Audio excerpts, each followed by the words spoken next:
चलिए शुरू करें।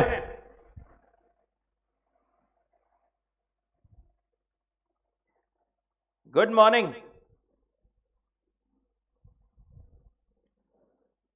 कैसे हैं सब?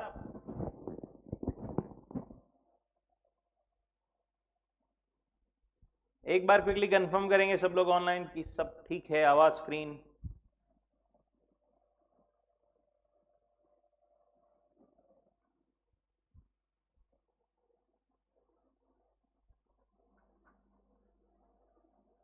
परफेक्ट। चलो, chapter number 2 unit number 3 supply, demand and supply पढ़ रहे थे अपन चैप्टर। उसमें बेसिक डिमांड का plus marginal utility, indifference curve, वो सब चीजें अपन ने कंप्लीट की थी। नाउ द लास्ट यूनिट, छोटा सा यूनिट सप्लाई, एकदम इजी यूनिट है। डिमांड जो अपन ने अभी तक देखा उसका ही मिरर इमेज थोड़ा सा अपन बोल सकते हैं from the other side. Supply मतलब क्या? देखो, डिमांड मतलब क्या था? डिमांड मतलब कौन सी तीन चीजें थी? Desire plus willingness plus ability, right. यहां पर सप्लाई में क्या बोलते हैं? वो sellers of products and services constitute the supply. Supplier है कौन एग्जैक्टली? जो सेलर्स है प्रोडक्ट्स एंड सर्विसेज के, वो मिल करके बनते हैं सप्लाई साइड। सेलर्स में इंडिविजुअल्स आते हैं, फर्म्स आती है, गवर्नमेंट भी आती है, राइट। डिमांड अपन ने देखा था ability to purchase, willingness to pay plus desire, मतलब पहले डिजायर चाहिए, विलिंगनेस टू एंड एबिलिटी ये भी चाहिए। Supply refers to amount of a good or service that producers are willing and able to offer to the market at various prices during a given period of time. Supply भी उसी तरीके से क्या है, जो goods and services that producers are willing and able to offer to the market, right? अब willing and able यहां पर मतलब क्या है?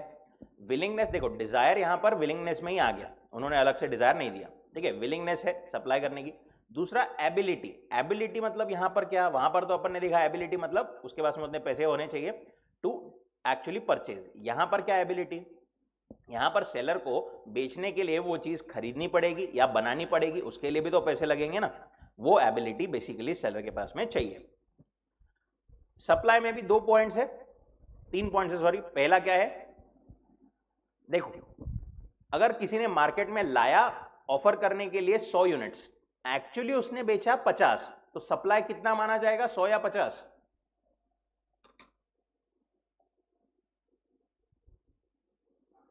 कितना माना जाएगा? 100 या 50? लाया उसने ऑफर करने के लिए 100, बट बेच पाया वो सिर्फ 50, तो कितना माना जाएगा सप्लाई? 50 नहीं माना जाएगा। वही मेन सबसे पहला पॉइंट है।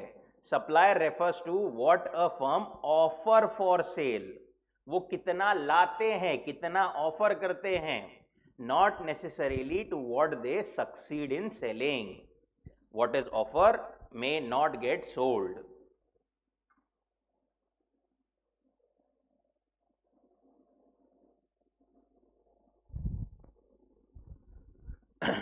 ठीक है, ऐसे क्वेश्चंस आ सकते हैं एक आधे छोटे से पॉइंट पर।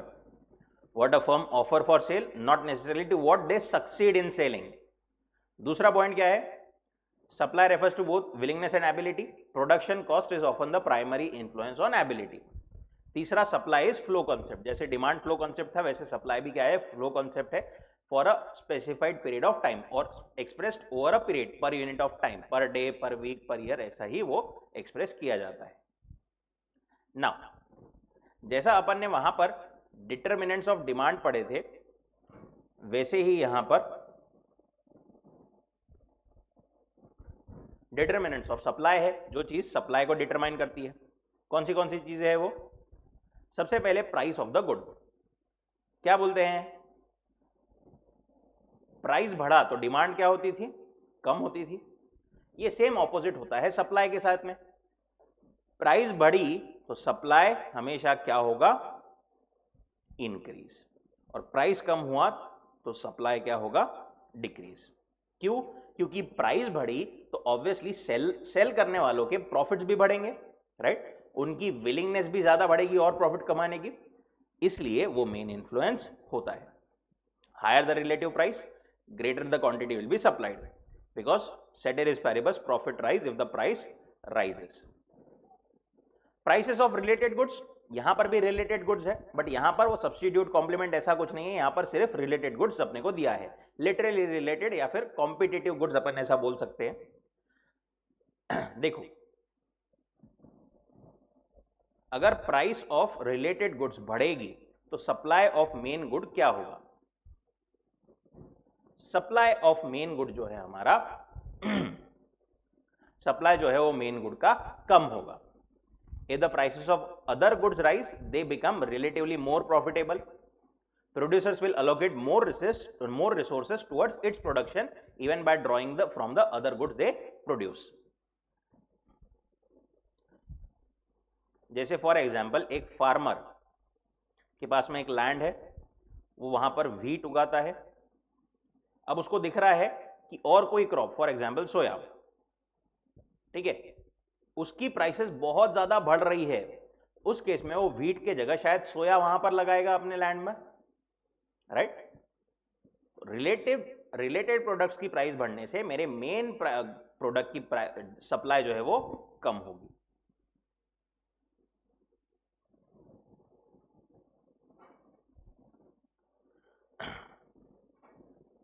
तीसरा, price of factors of production. Price of factors of production क्या बोलता है? प्राइस बढ़ी मार्केट में, ठीक है, तो नॉर्मली तो सप्लाई बढ़ता है, बट प्राइस के साथ साथ समझ लो कॉस्ट ऑफ प्रोडक्शन अगर बढ़ रहा है, कॉस्ट ऑफ प्रोडक्शन अगर बढ़ रहा है तो उस केस में तो प्रॉफिट्स कम होंगे ना, राइट? तो profit basically will be affected by the prices of factors of production. Factor of production मतलब जो चीज एक्चुअली सप्लायर्स को बनाने के लिए जो चीजें लगती है, दे आर फैक्टर्स। एकदम शॉर्ट में अगर अपन बोले तो लैंड, लेबर, कैपिटल, एंटरप्रेन्योर, इनकी प्राइसेस अगर बढ़ गई तो प्रॉफिट्स कम हो जाएंगे एंड सप्लाई भी कम हो जाएगा। A rise in the prices of an input cause and decrease in supply.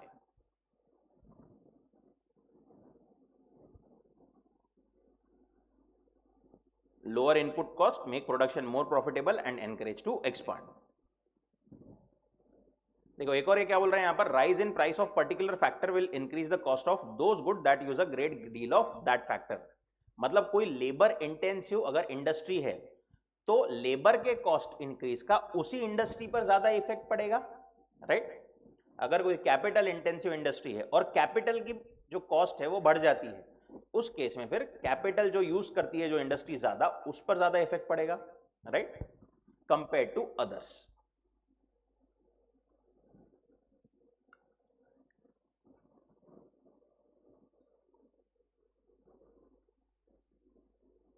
Now, state of technology. State of technology क्या बोलते हैं? Supply depends upon the state of technology also. नई technology generally अगर आई ना तो उससे क्या होता है, कॉस्ट ऑफ प्रोडक्शन कम होता है, क्योंकि बेटर एफिशिएंट प्रोडक्शन टेक्निक रहती है वो नई टेक्निक, नई technology, right? State of technology अगर अच्छी है, बहुत ज्यादा है, ये है मतलब डेवलपमेंट बहुत ज्यादा है उसमें, नए नए इनोवेशन है, तो उस केस में supply would be generally high. Innovations and inventions make it possible to produce more or better goods with the same resources. Then है गवर्नमेंट पॉलिसी। गवर्नमेंट पॉलिसी भी अफेक्ट करती है सप्लाई को। रूल्स रेगुलेशंस अफेक्ट करते हैं कितना एक firm जो है बनाकर बेच सकती है।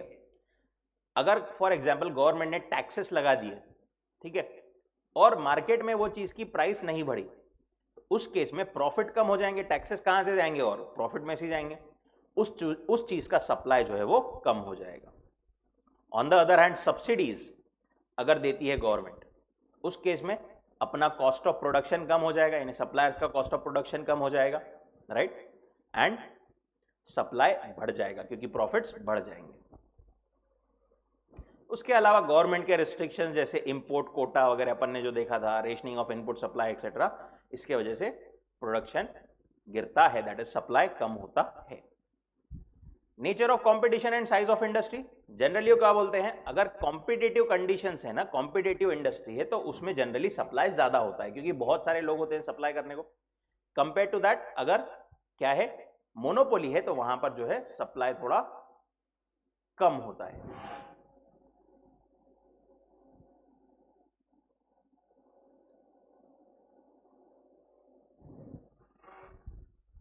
वहां पर जो है क्या है, मोनोपोली में सप्लाई थोड़ा कम होता है।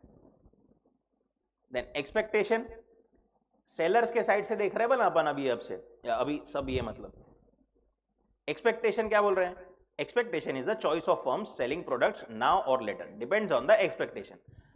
एक कोई पेट्रोल पंप का डीलर है,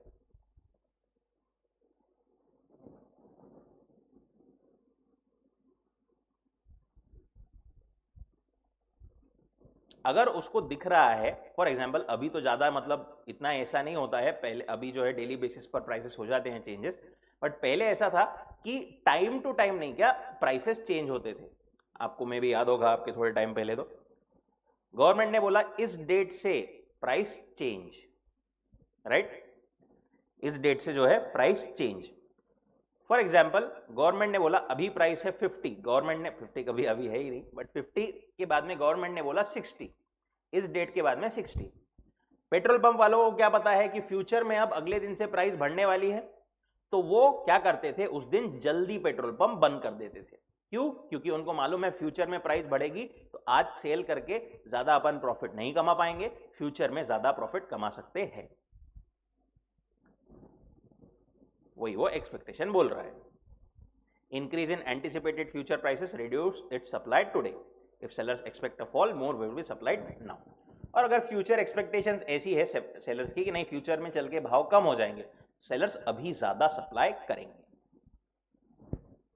नंबर ऑफ सेलर्स, जनरली अगर बहुत ज्यादा सेलर्स है एक मार्केट में, उस केस में सप्लाई भी ज्यादा रहेगा। Besides, new entry of new firm causes the industry supply curve to shift rightwards. Industry supply curve shifting वो भी अपन देखेंगे, बट बेसिकली वो बोलते हैं अगर नई नई फर्म्स आ गई मार्केट में, प्राइस वही है, नई नई फर्म्स आ गई, उस केस में राइटवर्ड शिफ्ट हो जाता है हमारा सप्लाई कर्व। उसके अलावा बाकी भी फैक्टर्स होते हैं, government, industrial, foreign policy, goals of the firm, infrastructure, nature, natural factors, etcetera etcetera etcetera. Law of supply, law of supply क्या बोलता है, जैसा लॉ ऑफ डिमांड था वैसा लॉ ऑफ सप्लाई है। लॉ ऑफ डिमांड क्या बोलता था, प्राइस बढ़ने से डिमांड कम होगी और प्राइस कम होने से डिमांड बढ़ेगी।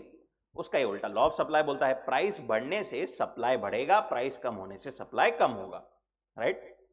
देखो जो प्रोड्यूसर्स है वो कब बेचेंगे कोई भी चीज, जब कॉस्ट और जो उनको प्राइस मिल रही है मार्केट में उसमें डिफरेंस हो। जितना ज्यादा डिफरेंस उतना ज्यादा वो बेचने के लिए तैयार रहेंगे, मतलब प्राइस जितना ज्यादा और उससे कंपेरेटिवली कॉस्ट जितना कम, उतना ज्यादा वो बेचने के लिए तैयार रहेंगे, राइट। उसी बेसिस पर वो क्या बोल रहे हैं, law of supply. Other things remaining constant, again हर एक लॉ में other things remaining constant, ceteris paribus, quantity of a good produced and offered for sale will increase as the price of the good rises and decrease as the price falls।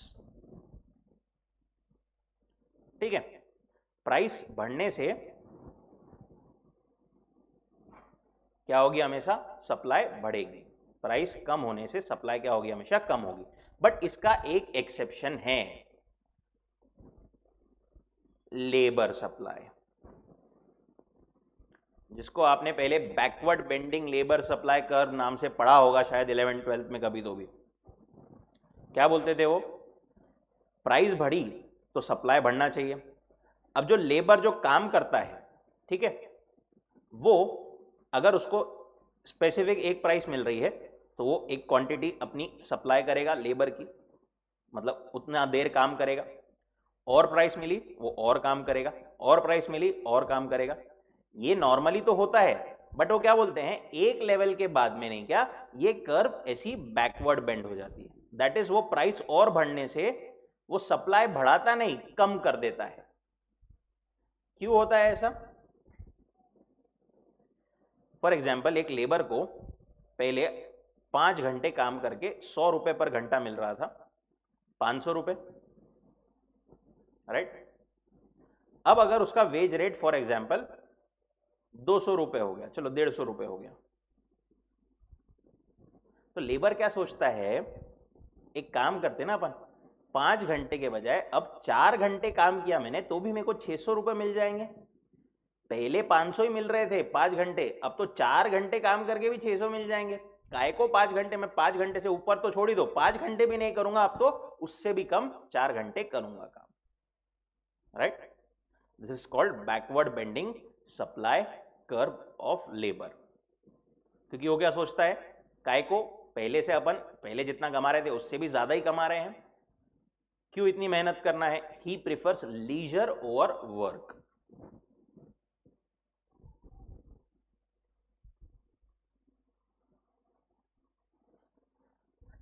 अब ठीक है, ये सिर्फ एक exception था, basic क्या है, जैसे जैसे प्राइस बढ़ेगा वैसे वैसे सप्लाई बढ़ेगा, उसी को उन्होंने टेबल फॉर्म में दिया है। इसको क्या बोलेंगे अपन, सप्लाई शेड्यूल, वहां पर बोलते थे डिमांड शेड्यूल, यहां पर सप्लाई शेड्यूल, टेबुलर प्रेजेंटेशन। ऐसे 1 रुपए पर 5 क्वांटिटी, जैसे जैसे प्राइस बढ़ते जा रही है वैसे वैसे क्या होगा, क्वांटिटी सप्लाइड बढ़ते जाएगी। इसी को अगर अपन ने ग्राफ पे प्लॉट कर दिया तो we get the supply curve.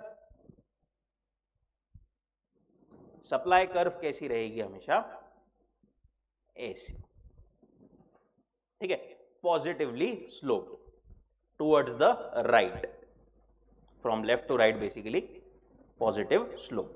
क्यों, because of direct relation between price and quantity supplied, ठीक है। Supply curve is a graphical presentation of supply schedule. Supply curve shows the quantity of a good that producers are willing to sell at given price, holding constant any other factor that might affect the quantity supplied. अब ये supply curve को बोल रहे हैं अपन, दो तरीके से देख सकते हैं interpretation, highest quantity willingly supplied by the supplier at each price. इस प्राइस पर, हर एक प्राइस पर मैक्सिमम कितनी क्वांटिटी एक सप्लायर सप्लाई करने को तैयार है, राइट, या फिर minimum price which would induce supply to offer the various quantities, या फिर इतनी क्वांटिटी बेचने के लिए कितना प्राइस लगेगा। ऐसे दोनों भी साइड से वो बोल रहे हैं, सोच सकते हैं अपन। पॉजिटिव स्लोप है, देखा अपन ने, slope upwards towards the right, direct relation between price and quantity.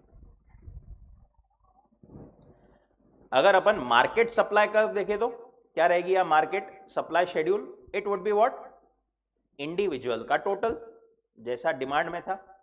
Market supply gives amount of commodity supply per period of time at various alternative prices by all the producers of the commodity in the market, derived by adding the quantity supplied by each seller. Market supply curve obtained by adding horizontally the supply curve of various firms. जैसे वहां पर horizontal summation of demand, individual demand curves था, यहां पर horizontal summation of individual supply curves है। Movements, demand में अपन ने से जो पढ़ा था सेम सेम वही है, expansion, contraction, increase, decrease. Expansion contraction काय के वजह से होता था, कौन से फैक्टर के वजह से होता था, क्विकली बताएंगे सब।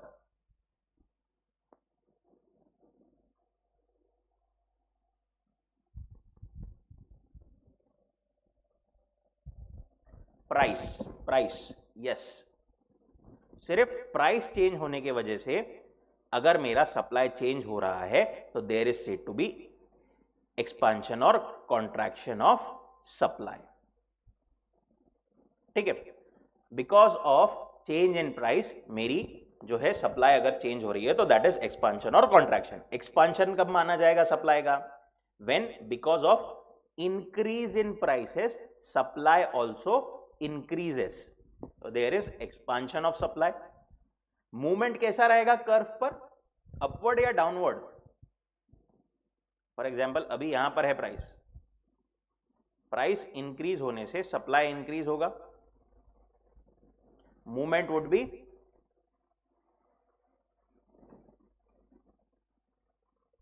Upward, right, right. उसके अगेंस्ट अगर there is said to be contraction, उसमें क्या होगा, movement would be downward, because of reduction in prices supply also reduces, right. Expansion, अगर प्राइस इंक्रीज होने से सप्लाई इंक्रीज होता है, तो कॉन्ट्रैक्शन मतलब प्राइस डिक्रीज होने से सप्लाई भी डिक्रीज होता है। अब यहां पर एक और चीज वो क्या बोलते हैं, एक्सपांशन कॉन्ट्रैक्शन सिर्फ प्राइस की वजह से होता है। मूवमेंट जो है अलोंग द कर्व, अगेन ये वाली चीज भी यहां पर बोलते हैं कि अलोंग द कर्व ही होता है। जो सेम अपने को डिमांड में था ना, वही सारी चीजें, वही सारे लॉजिक से, बस सप्लाई साइड से। मूवमेंट इन एक्सपांशन और contraction will be along the curve. अच्छा, इंक्रीज और डिक्रीज में क्या होगा? There would be a shift in the supply curve. अगर मैं बोलूं कि there is an increase in my supply because of other factors, और factors other than price, price के अलावा और कोई कारणों से मेरा सप्लाई बढ़ गया है, इंक्रीज हो गया है, तो किस तरफ शिफ्ट होगी मेरी सप्लाई कर्व? ये लेफ्ट या राइट?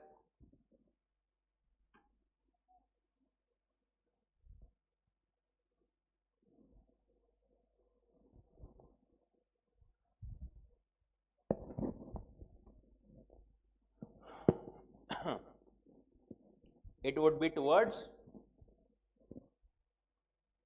right, बरोबर। और if because of factors other than price मेरी सप्लाई में चेंज आता है, डिक्रीज होता है मेरा सप्लाई, तो उस केस में it would shift to the left. वही वो पूरा बोला है वहां पर। Elasticity, elasticity of supply, elasticity of demand क्या था? Responsiveness of quantity demanded to change in one of the variables. Price elasticity की बात करें तो responsiveness of quantity demanded with respect to change in price. Supply elasticity में क्या रहेगा फिर? अगर प्राइस, सप्लाई प्राइस इलास्टिसिटी देखें अगर अपन, तो वहां पर क्या रहेगा? It is responsiveness of quantity supplied to change in its price, defined as responsiveness of quantity supplied of a good to a change in its price। ठीक है, measured by dividing percentage change in quantity supplied, बस demanded के जगह quantity supplied divided by percentage change in price। Formula का notation अगर अपन देखें तो एग्जैक्ट सेम है, delta Q upon delta P multiplied by P upon Q. जैसा डिमांड में था वैसा ही है, बस ये क्यू जो है वहां पर क्वांटिटी डिमांडेड था, यहां पर क्या रहेगा? Quantity supplied.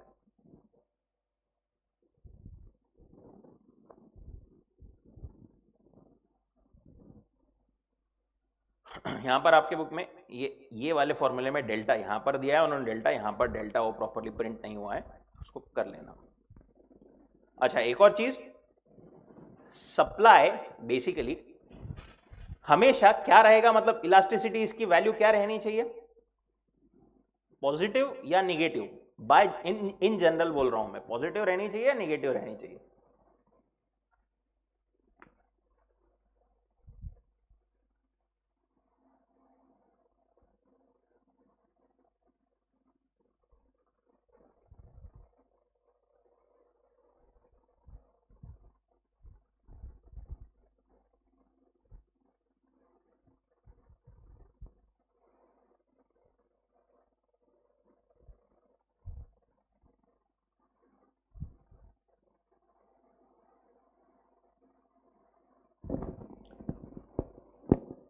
Correct Prachi, Sanika, कंचन, रियास हो गई क्या? ओके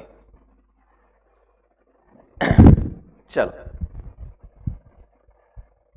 हमेशा ये क्या रहेगी? पॉजिटिव रहेगी, राइट? क्यों? क्योंकि प्राइस और सप्लाई दोनों का चेंज जो है वो सेम डायरेक्शन में होता है, करेक्ट?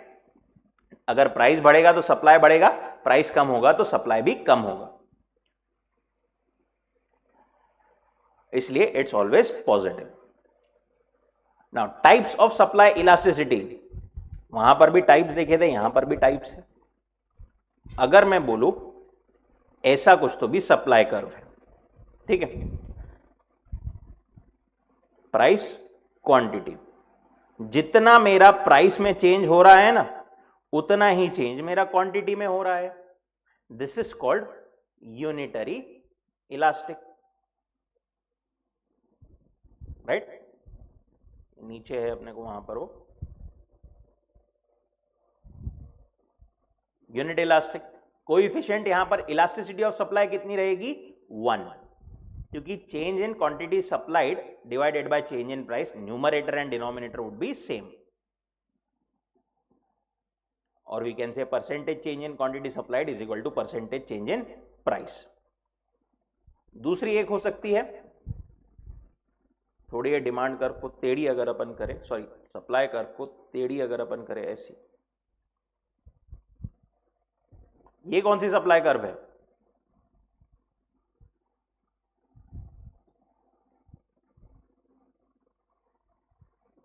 प्राइस में इतना सारा चेंज हुआ बट क्वांटिटी सप्लाइड में जरा सा चेंज हुआ, this is relatively in elastic supply. Elasticity की वैल्यू क्या रहेगी, लेस देन 1, राइट, क्योंकि percentage change in quantity supplied would be less than what, percentage change in price. उसके बाद में तीसरा क्या है,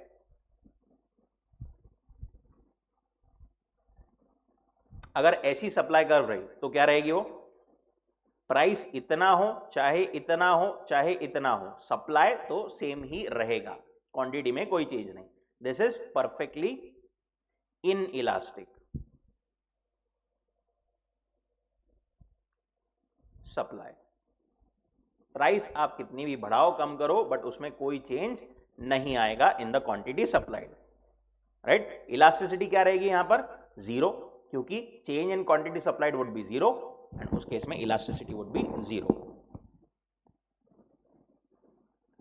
इसके एग्जाम्पल क्या हो सकते हैं, लैंड हो गया, राइट, या फिर कोई ऐसी चीज है जैसे एमएफ हुसैन की पेंटिंग, अब उन्होंने जो पेंटिंग जितनी बनाई हुई है उतनी ही रहेगी, वो बढ़ तो नहीं सकती, राइट। प्राइसेस कम ज्यादा हो सकते हैं बट उनका सप्लाई बढ़ सकता है क्या, अब नहीं बढ़ सकता।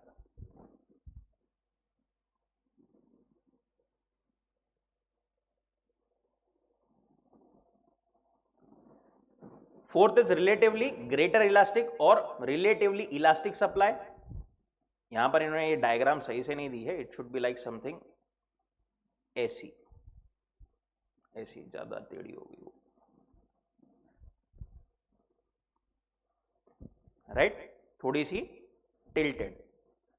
प्राइस में जरा से चेंज की वजह से मेरी क्वांटिटी में बहुत चेंज आता है, दिस इज व्हाट, क्वांटिटी ज्यादा रिस्पॉन्ड करती है compare to price, numerator is more than denominator and it is relatively elastic supply और relatively greater elastic supply, E would be more than 1।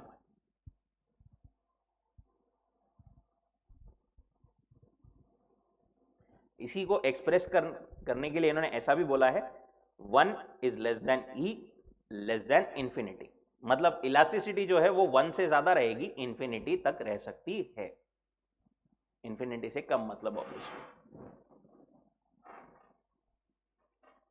क्योंकि इंफिनिटी वाली जो है वो तो लास्ट वाली है अपनी परफेक्टली इलास्टिक सप्लाई। एक अमाउंट है कुछ तो भी जिस पर 0 सप्लाई है और जरा सा एकदम इनफाइनाइटेसिमल चेंज हो गया तो एकदम सप्लाई मेरा इनफाइनाइटली बढ़ गया, ये दोनों पॉइंट्स को जोड़े तो we get perfectly elastic supply. Change in price एकदम जरा सा and change in quantity supplied बहुत सारा, that is perfectly elastic supply. Because of slight change in price, quantity supplied increase by infinity. E would be equal to what? Infinity in this case.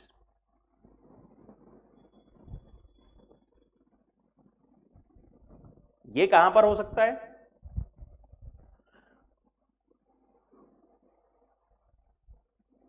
Minimum wages case में।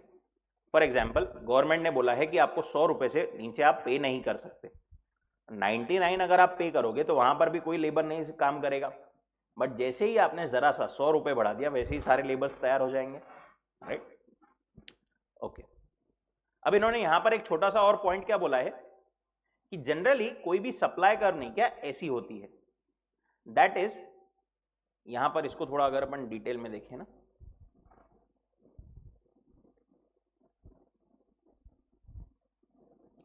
तो supply curve जो है ना वो ऐसी होती है, that is शुरुआत में अगर अपन देखें ना on the lower quantity supplied, थोड़े लोअर लेवल पे, तो it is relatively more elastic where E is more than 1, but जैसे जैसे वो आगे क्वांटिटी सप्लाइड बढ़ते जाती है ना, वैसे वैसे वो कम इलास्टिक होते जाती है।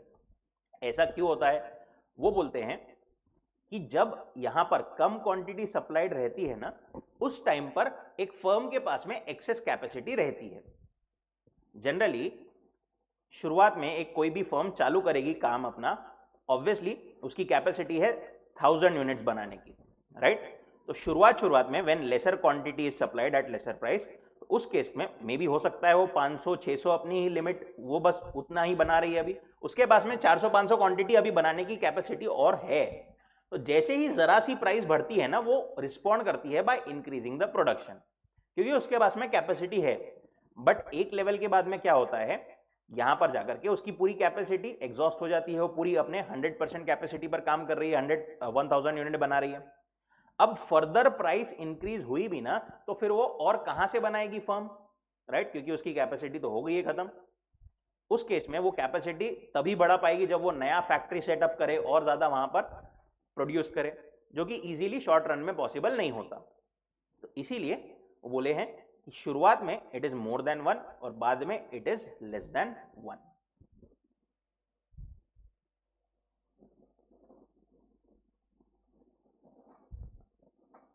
Then measurement of supply elasticity.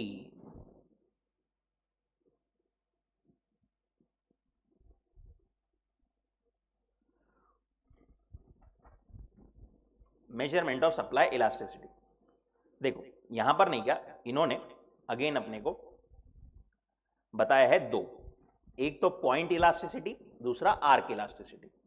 Arc elasticity जो फॉर्मूला डिमांड आर्क इलास्टिसिटी में था वही सेम टू सेम यहां पर भी है, right?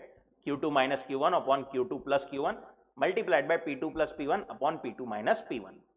It is measured over arc, obviously एक पूरे एक मतलब ये लेवल पर एक arc, over the arc basically अगर अपन मेजर करें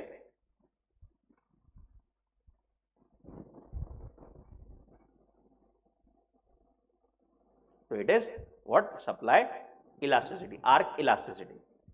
यहां पर अगेन अगर अपने पास में बेस अपने को पता नहीं कि कौन सा स्टार्टिंग पॉइंट लेना है, तो P1 P2 ऐसा लेकर के अपन आर्क इलास्टिसिटी से कैलकुलेट करते हैं, ठीक है? दूसरा है पॉइंट इलास्टिसिटी।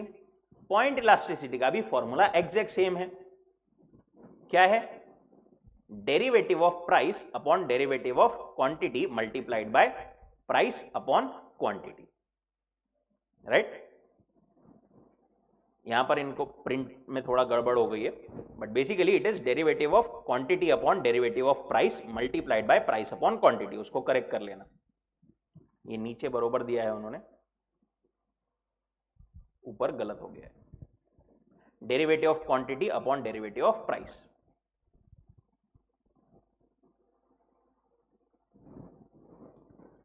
पॉइंट इलास्टिसिटी काहे के लिए कैलकुलेट करते थे? सबसे पहले तो अपन इनफाइनाइटेसिमल चेंज के लिए। फॉर्मूला क्या है? Derivative of quantity upon derivative of price multiplied by price upon quantity. यहां पर सप्लाई में बहुत बार इसके रिलेवेंट क्वेश्चन आते हैं। मेथड सॉल्व करने की जैसा अपन ने देखा था वैसी ही है डिमांड में। आपको क्या किया जाएगा, एक इक्वेशन दिया जाएगा, for example Q is equal to, यहां पे देखो 200, इधर लिख लेते हैं अपन, Q is equal to 200 minus 2P और प्राइस दिया रहेगा फॉर एग्जाम्पल 30, ठीक है? अब यहां से अपने को प्राइस और क्वांटिटी तो मिल सकती है, प्राइस है अपने पास ऑलरेडी 30, प्राइस तो कैलकुलेट करने की भी जरूरत नहीं। क्वांटिटी की एग्जैक्ट वैल्यू अपन ये 30 यहां पर डाल करके कैलकुलेट कर सकते हैं, 200 minus 2 into 30, that is quantity अपने पास में क्या आ जाएगी, 140। ये भी आ गया। अब अपने को ये वाली टर्म कैलकुलेट करनी है, derivative of quantity with respect to derivative of price. अपन ने क्या बोला था, विद रिस्पेक्ट टू जो डिनोमिनेटर है उसको तो अपने को इग्नोर कर देना है, उसका कोई मतलब नहीं, क्योंकि it's with respect to that basically term, अपने को चाहिए main derivative of quantity. Derivative of quantity में ये वाले चीज की अपने को डेरिवेटिव ऑफ क्वांटिटी चाहिए। Derivative of 200 minus 2p। Derivative of 200 क्या रहेगा? 0। डेरिवेटिव ऑफ 2p क्या हो जाएगा? वो a into B raise to power c। इसका डेरिवेटिव अगर अपन देखें तो क्या होता था? वो ये c यहां पर आ जाता है, c multiplied by a multiplied by b raise to power c minus 1, right. तो यहां पर 2p क्या हो जाएगा? ये यहां पर कुछ नहीं है तो ये 1 आ जाएगा। यहां पर 1 multiplied by 2 multiplied by p raise to power 1 minus 1, ये 0 हो जाएगा। Any term raise to power 0 is what? 1। 1 into 2 into 1 is equal to 2। इतनी सब कुछ नहीं समझ में आया तो शॉर्टकट अपन ने क्या बोला था? कोई भी आपको दिया रहा derivative, for example quantity is equal to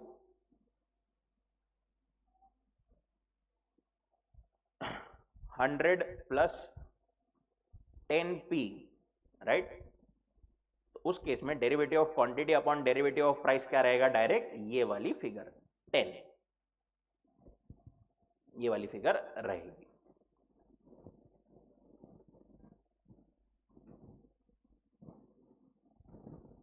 एक काम करो, क्विकली एक बार ये जो एग्जांपल है ना बिना देखे सॉल्व करो। सप्लाई फंक्शन, चलो इधर लिखते हैं अपन, उधर बुक में कोई नहीं देखेगा।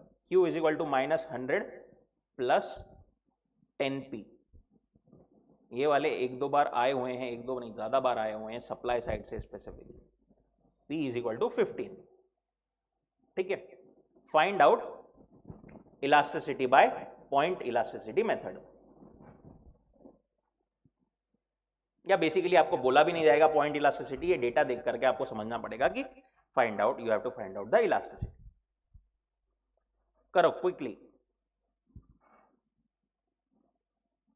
फॉर्मूला मैं लिख देता हूं आपके लिए, derivative of quantity upon derivative of price multiplied by price upon quantity.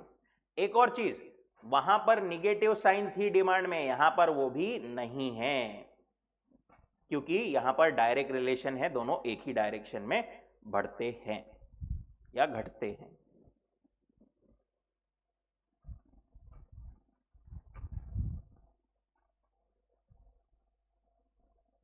कंचन का आ गया आंसर।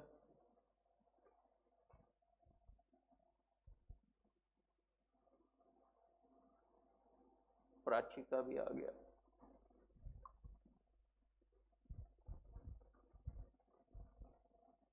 रिया का भी आ गया।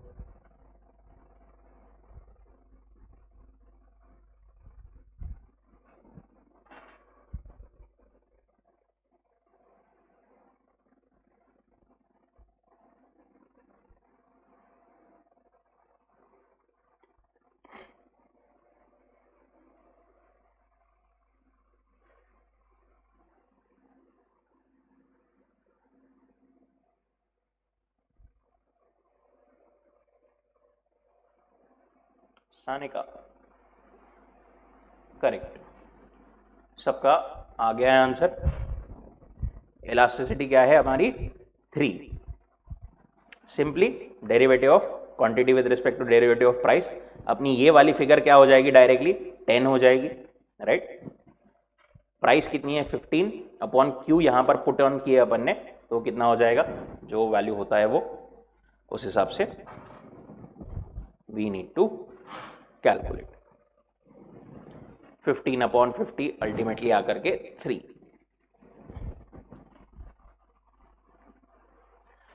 नाउ डिमांड में इलास्टिसिटी के कुछ डिटरमिनेंट्स दिए थे अपने को, यहां पर इलास्टिसिटी के डिटरमिनेंट्स यहां पर भी दिए हैं सप्लाई में। सप्लाई इलास्टिसिटी के डिटरमिनेंट्स क्या क्या है वो देखते हैं। सप्लाई के नहीं बना, सप्लाई इलास्टिसिटी के डिटरमिनेंट्स। सबसे पहला, if increase in production causes increase in cost, less incentive to increase and price elasticity would be less. अगर जो है आपका प्रोडक्शन बढ़ाने से आपका कॉस्ट भी बढ़ रहा है, उस केस में इलास्टिसिटी वुड बी लेस। क्यों? क्योंकि अगर आप प्राइस बढ़ाओगे, सॉरी प्रोडक्शन बढ़ाओगे और आपका कॉस्ट भी बढ़ रहा है उस केस में, तो उस केस में फिर क्या होगा, आपके प्रॉफिट्स कम होंगे और there would be no incentive to increase the production, right. तो इसीलिए प्राइस बढ़ने से हो सकता है सप्लाई रिस्पॉन्ड कम करे, दैट इज लेस इलास्टिक। अगर प्रोडक्शन बढ़ाने से कांस्टेंट या नेग्लिजिबल इंक्रीज है कॉस्ट में, उस केस में supply would B elastic. Constant या नेग्लिजिबल, देखो मतलब पहले प्राइस थी 100, कॉस्ट लग रही थी 50%, अभी प्राइस हो गई 150, कॉस्ट अगर 75 लग रही है तो प्रोपोर्शन सेम है, कांस्टेंट रेट से बढ़ा है, राइट। बट अगर, तो यहां पर कोई दिक्कत नहीं है, यहां पर सप्लाई इलास्टिक मतलब रहेगा मोस्टली। बट अगर प्राइस हो रही है 150 और कॉस्ट हो जा रही है अपनी 100, यहां पर मोर देन प्रोपोर्शनेट कॉस्ट बढ़ रहा है, यहां पर इलास्टिसिटी वुड बी लेस।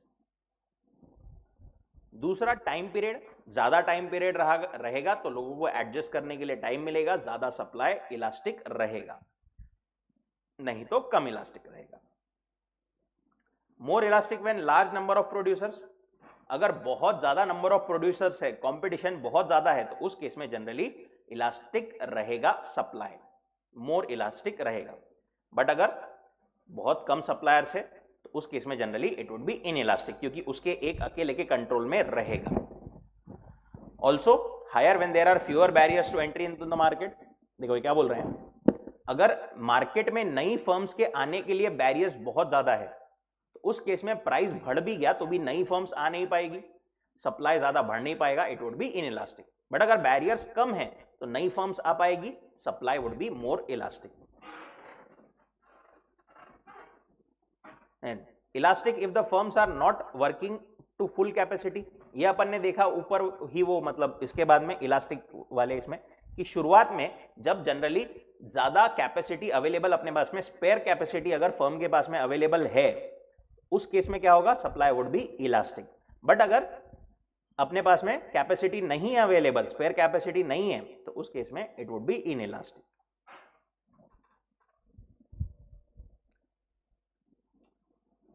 ये जो बोल रहे हैं ना कि if spare capacity is available they can increase output without a rise in cost. Without a rise in cost मतलब उनको ऑब्वियसली वेरिएबल कॉस्ट तो लगेगा, बट उनको नई फैक्ट्री वगैरह सेटअप करने की जरूरत नहीं है। नेक्स्ट, इफ की raw materials inputs easily and cheaply available, supply would be what, elastic.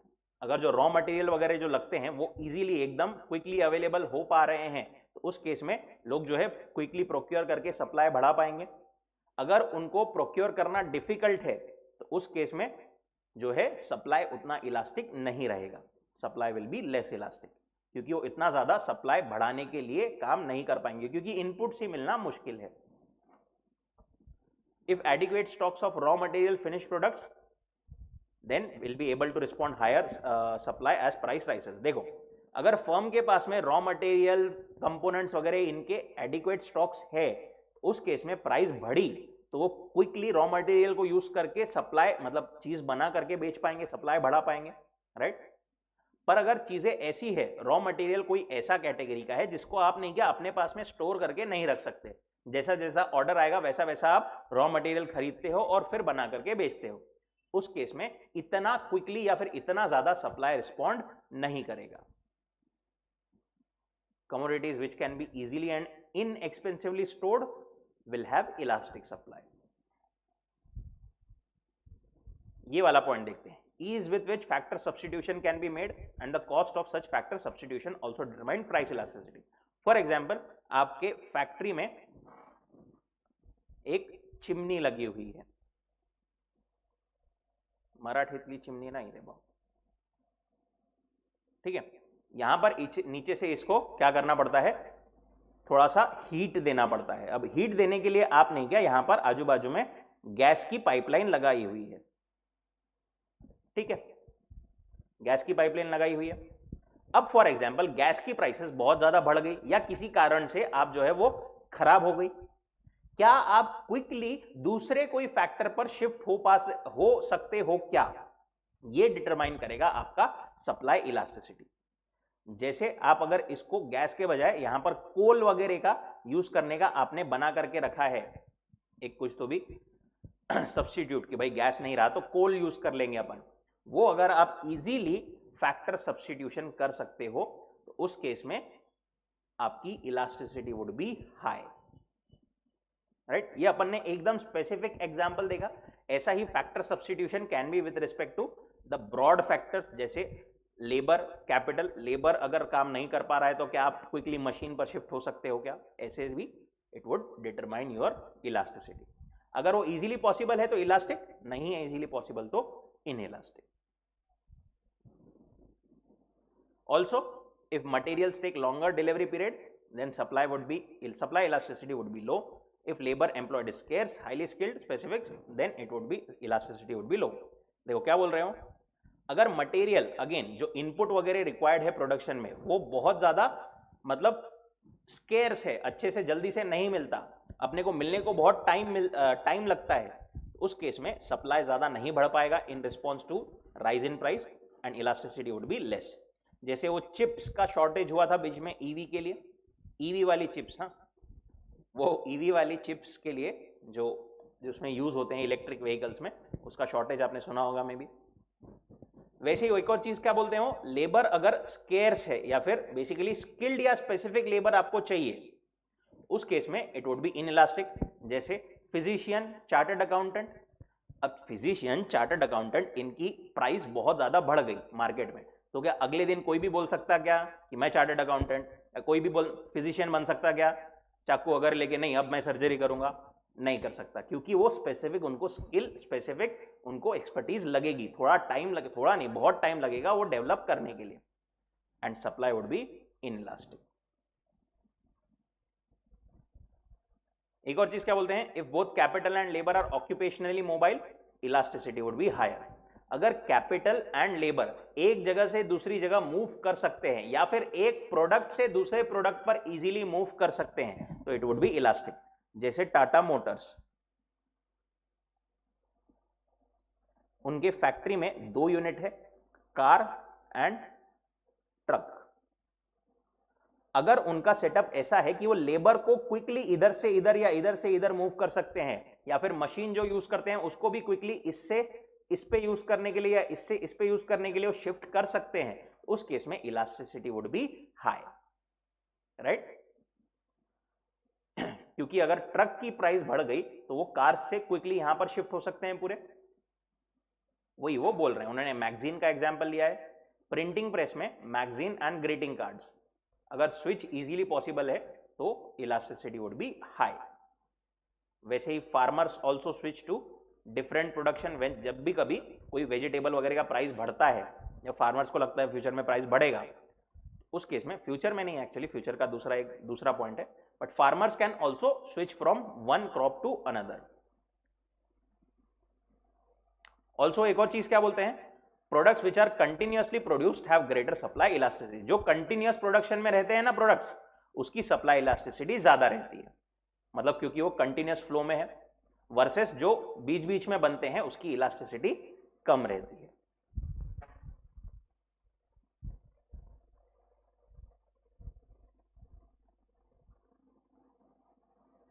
इसमें फर्स्ट पॉइंट में एक और छोटा सा चीज अपन ने मिस कर दिया कि जो चीज बनाने को बहुत कॉम्प्लेक्स है ना, उसकी इलास्टिसिटी जनरली कम रहती है। जैसे क्रूज शिप्स या फिर बड़े बड़े एरोप्लेन, ये बनाने के लिए बहुत टाइम लगता है, बहुत कॉम्प्लेक्स प्रोसीजर है, उस केस में इलास्टिसिटी वुड बी लोअर। और अगर इजी है बनाना तो it would be more elastic. Products which are continuously produce, ये भी अपन ने देखा।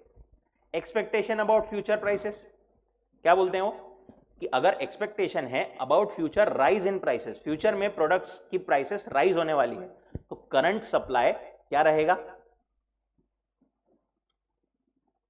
करंट सप्लाई क्या रहेगा,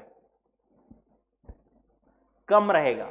वो लोग जो है कम रिस्पॉन्ड करेंगे टू करंट प्राइसेस, क्योंकि उनको लगता है फ्यूचर में प्राइसेस ज्यादा बढ़ने वाली है। इस that case elasticity would be less. Last section is equilibrium. अपन ने डिमांड देखा, अपन ने सप्लाई देखा, दोनों को मिला करके demand curve and supply curve, ये सप्लाई कर्व, ये डिमांड कर्व, उसको मिला करके जिस पॉइंट पर दोनों भी मीट होते हैं, और I can say where the suppliers that they are willing to supply is equal to what buyers are willing to buy, right? At that point there is equilibrium. यहां पर दोनों भी चीजें सेम होनी चाहिए, जितना सप्लायर बेचना चाह रहे हैं उतना ही बायर्स खरीदना चाह रहे हैं, और प्राइस भी जितने प्राइस पर सप्लायर्स बेचना चाह रहे हैं उतने ही प्राइस पर जो है डिमांड करने वाले वो खरीदना चाह रहे हैं. That is my equilibrium. Equilibrium price in a market is determined by the intersection between demand and supply. Demand and supply के intersection से ही equilibrium price determine होता है, called the market equilibrium. At this point, buyers want to buy is equal to sellers, what sellers want to sell. Unique point at which both consumers and suppliers are satisfied. ये देखो, ये price determination जो है ना ऐसा demand and supply से, ये एक सेंट्रल थीम है माइक्रो इकोनॉमिक्स का पूरा, इसीलिए माइक्रो इकोनॉमिक थियरी को नहीं क्या प्राइस थियरी भी बोला जाता है. ये यहां पर इन्होंने क्या एक्सप्लेन किया है, छोटा सा एग्जांपल देखो. अगर प्राइस 5 to 1, ये कंपैरिजन, अगर प्राइस 5 है दैट इज हाई है एकदम, तो वहां पर सप्लाई तो बहुत रहेगा बट क्वांटिटी कम रहेगी. डिमांड, सप्लाई बहुत रहेगा बट डिमांड जो है वो कम रहेगी, quantity demanded. On the other hand अगर प्राइस बहुत कम है तो वहां पर क्वांटिटी डिमांडेड बहुत ज्यादा रहेगी बट सप्लाई बहुत कम रहेगा, राइट? अब दोनों जगह क्या क्या होगा, पहला ये, अगर प्राइस है 5 रुपीज, ठीक है, डिमांड बहुत कम है क्योंकि प्राइस बहुत ज्यादा है, सप्लाई बहुत ज्यादा रहेगा क्योंकि प्राइस बहुत ज्यादा है. यहां पर क्या होगा, वो बोलते हैं डिमांड करने वाले कम है, सप्लाई करने वाले बहुत ज्यादा है, तो सप्लाई करने वालों में नहीं क्या बहुत कंपटीशन होगी. सप्लाई करने वाला बोलेगा मैं बेचूंगा मैं बेचूंगा मैं बेचूंगा, हर कोई ये बोलेगा. एक पर्सन बोलेगा, बोले 5 नहीं, मैं एक काम करता, तू 4.5 रुपए में ले ले. दूसरा सप्लायर बोलेगा अच्छा तू 4.5 में बेच रहा क्या, मैं 4 रुपए में ही बेचूंगा. और फिर तीसरा बोलेगा मैं 3.5 में बेचूंगा. ऐसे they would push the price downward. इसीलिए इंपैक्ट ऑन प्राइस यहां पर लिखा है डाउनवर्ड. एंड अगर प्राइस नीचे है तो उस केस में प्राइस बहुत कम है, डिमांड करने वाले बहुत रहेंगे, सप्लाई करने वाले बहुत कम रहेंगे, सॉरी डिमांड करने वाले बहुत ज्यादा रहेंगे at lower price and supply करने वाले बहुत कम रहेंगे. उस केस में क्या होगा, डिमांड करने वालों में कंपटीशन होगी. डिमांड करने वाले बोलेंगे मैं खरीदूंगा मैं खरीदूंगा मैं खरीदूंगा. एक बोलेगा मैं एक नहीं 1.5 रुपए पे खरीदता, दूसरा वाला बोलेगा अच्छा तू 1.5 पे खरीदेगा, मैं 2 पे खरीदने के तैयार हूं. They would push the price upward जब तक कि प्राइस इक्विलिब्रियम पर नहीं आ जाता. ठीक है, ये वाली लाइन नीचे मार्क कर लेना, एमसीक्यू आ सकता है. If the price is about the equilibrium, about the equilibrium उसमें क्या रहेगा, सप्लाई ज्यादा रहेगा डिमांड कम रहेगी. If the price is more then the equilibrium level, excess supply will push the price downward, right? और अगर if the equilibrium price is less then the actual price is less then the equilibrium price, उस case में क्या होगा, there would be excess demand, बरोबर, and the excess demand will push the price upward.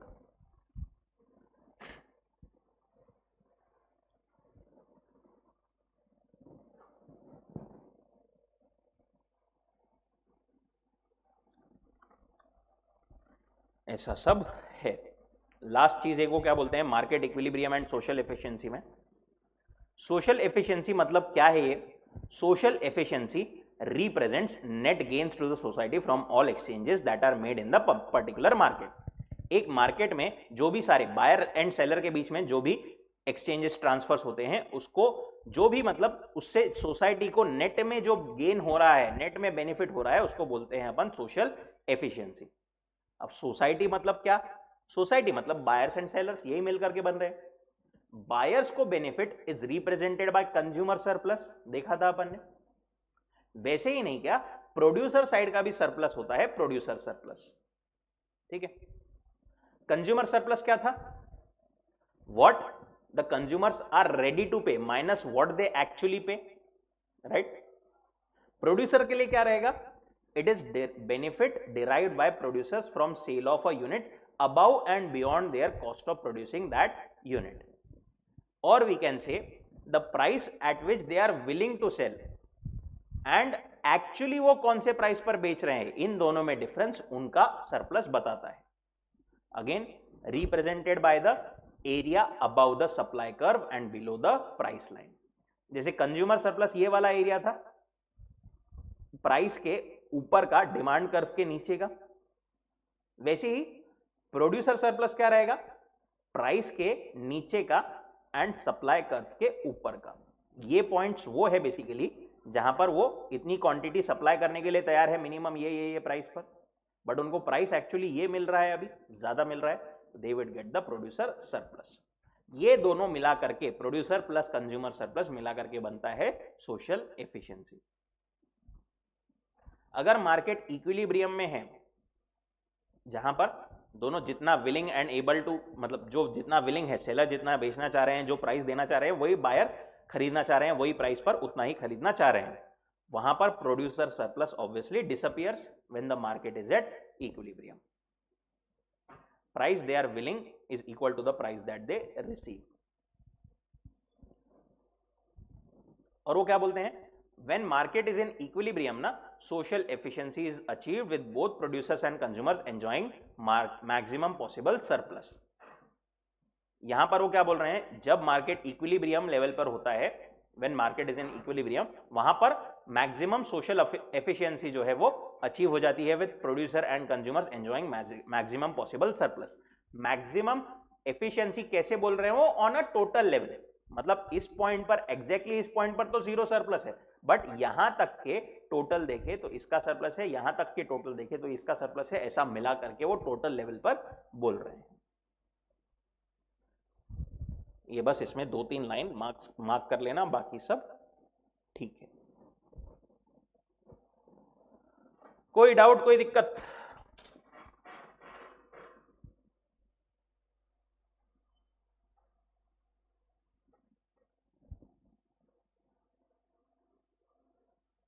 चल रुकते हैं यहां पर। Thank you so much.